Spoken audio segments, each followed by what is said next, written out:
હું પહેલાં તો રતનપુર ગયો, ગામડે ગયો. મમ્મીએ કીધું તારે કોઈ કાગળિયો આવે છે. મેં કીધું ઓકે લેતા આવો. લેવા જાઓ તો પોસ્ટમાં ગયા ને તો લેવા તો એમને કીધું કે તારો જીતેશ કાગળિયો આવે છે, સહી કરીને પછી લેતો લઈ જાય. તો લેવા ગયો ને તો લઈને આવતો પછી અંદર ઇંગ્લિશ વાંચેલું, ઇંગ્લિશમાં કંઈક હતું.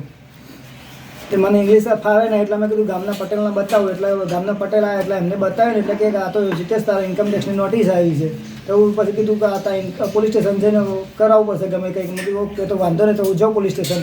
પોલીસ સ્ટેશને ગયો ને તો એમને કીધું કે આ તો જીતેશભાઈ અમારે કંઈ લેવા દેવા ના આવે કે તમારે ઇન્કમ ટેક્સમાં જવું પડે. ઇન્કમ ટેક્સમાં ગયો ને તો એક અંકલ કહે કે તમારે 36 કરોડ રૂપિયા તમારે ભરવા જ પડે. નામ તમારું છે, જીએસટી નંબર તમારો છે. મેં કીધું મારા સેલરી 12,000 રૂપિયા છે તો હું કઈ ના એટલું બધું ભરી શકીશ. તો એમને કીધું તો તમે ફરિયાદ કરવા જીએસટી ઓફિસમાં જાઓ. તો જીએસટી ઓફિસમાં ગયો તો એમને કીધું જીતેશભાઈ તમે, મેં કીધું હા જીતેશભાઈ હું તો તમારે પૈસા ભરવા જ પડશે. મેં કીધું સેલરી આટલી છે 12,000 રૂપિયા, હું કઈ રીતના પૈસા ભરીશ. એમને કીધું કે તમારા પૈસા ભરવા પડે જીતેશભાઈ, કારણ કે તમારું નામ બોલે છે અને તમારો જીએસટી નંબર બોલે એટલે પૈસા તમારે ભરવા જ પડે. હું કીધું મારી સેલરી 12,000 રૂપિયા, હું કઈ રીતના પૈસા ભરીશ આટલા બધા. તમે જીએસટી નંબર લીધો છે?